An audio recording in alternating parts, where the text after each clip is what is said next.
ইউপিপিঅ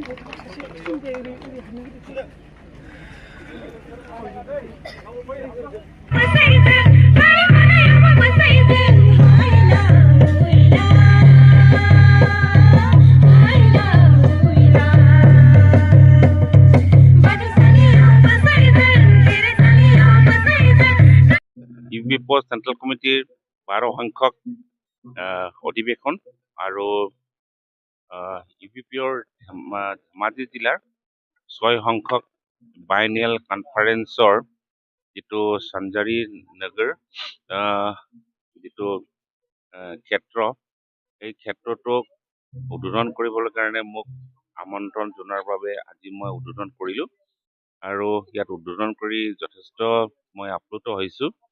সোমাই দেখিলোঁ যে আমাৰ যিটো পৰম্পৰাগত জিলা, আমাৰ যিটো শিল্পী, এই শিল্পী দ্বাৰা যিটো নিৰ্মিত শিল্পকাৰ্য অতি সুন্দৰভাৱে ইয়াতে উপস্থাপন কৰিছে।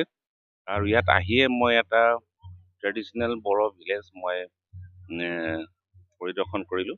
ইয়াতো সুন্দৰভাৱে বড়োসকলৰ যিটো ট্ৰেডিশ্যনেল যিটো মানে হাউচহল্ড, এটা পৰিয়ালৰ যিখিনি এটা পৰিয়ালত থাকে খুব সুন্দৰভাৱে ইয়াত প্ৰদৰ্শন কৰিছে। মই দেখি বাৰীৰ পৰা আৰম্ভ কৰি, তেওঁলোকে যিটো বাৰীৰ পৰা আৰম্ভ কৰি এটা পুখুৰীৰ পৰা আৰম্ভ কৰি, আৰু ইয়াতে যেনেকে যিটো পৰিষ্কাৰ পৰিচ্ছন্নতা কি ধৰণে কৰিব লাগে বা ইয়াতে চাফ চিকুণ কেনেকৈ কৰিব লাগে, এটা সৰু জাবৰ পেলোৱা স্থান খুব সুন্দৰকৈ তেওঁলোকে ইয়াতে ৰাখিছে। মুঠতে মই আৰু কিছুমান দেখাই নাই, মই দেখাবলৈ যাম। ইয়াতে যি ধৰণে গোটেইখিনি সজাইছে খুব ভাল লাগিছে, আৰু সেইটো আমি সকলোৱে অনুকৰণ কৰিব লাগে, আৰু খুব ডিচিপ্লিনলি কৰিছে, সেইটো আমি সকলোৱে অনুকৰণ কৰিব লাগে। মই অসমবাসীক বা বিভিন্ন অৰ্গেনাইজেশ্যনক মই অনুৰোধ জনাইছোঁ। আৰু মই এই ধৰণৰ যিটো অধিৱেশনতে আমাৰ যিটো ট্ৰেডিশ্যন, এইটো ইয়াতে প্ৰকাশ পাব লাগে, যিটো ইয়াত হৈছে।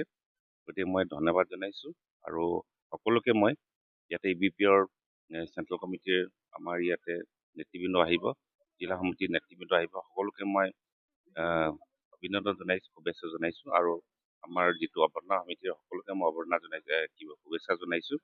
আৰু ইয়াতে যিসকল ভলেণ্টিয়াৰ আছে তেওঁলোককো মই শুভেচ্ছা জনাইছোঁ।